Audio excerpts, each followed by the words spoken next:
nakakapanik tuwing may panganib, kaya challenge mag-dial ng emergency numbers. Kaya may nag-develop ng app kung saan hindi lang easy to tap ang paghingi ng tulong. Minsan, automatic na may sasaklolo. Paano? Tara, let's change the game!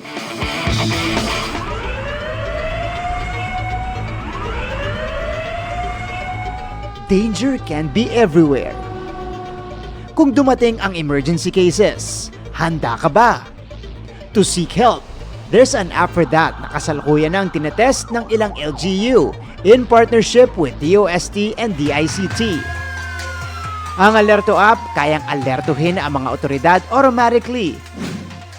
Kaya kasi nitong i-connect ang third-party devices tulad ng theft at fire alarm sa command center ng gobyerno. Pag na-trigger itong mga IoT devices na to, like the smoke alarm, in real time, darating dito sa command center and sila na bahala, ang barangay, ang city, bahala mag-respond sa incidents. Malaking tulong ito sa mga hirap kumilos tulad ng mga senior at PWD na nasa bahay. Pwede rin ito sa mga laging busy at wala sa bahay. Ma-alert din syempre yung may-ari ng device through our mobile app. We have the AI to help our LGUs, our barangays, filter the right incidents from the pranks and false alarms. Sinubukan namin ang Alerto app sa isang fire-prone area sa Barangay Commonwealth, Quezon City. Kasi yung mga bahay po ron, gawa lang po sa light materials eh. Sa barangay namin kasi maganda po yung communication namin eh, no? Pero dahil po sa tulong ng Alerto, lalo pong mapapabilis yung responde. So ngayon kasama yung team ng Alerto PH at ilang miyembro ng LGU, pupuntahan natin yung isa sa mga sinasabi nila na fire-prone area. Kakabitan natin ng device. Tara! Ikinonect ang app sa mga donated fire prevention gadgets na dinonate sa ilang bahay.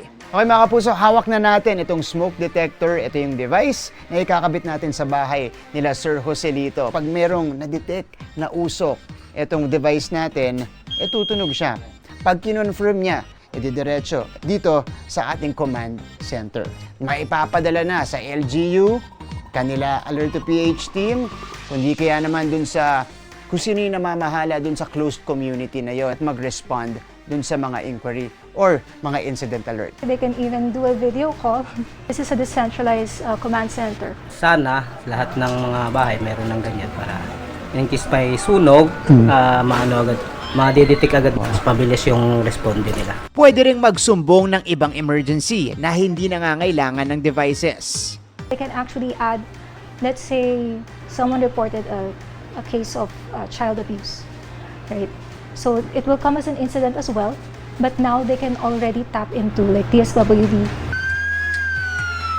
There you have it mga kapuso, a game-changing invention that will automatically send help to the community in case of emergency.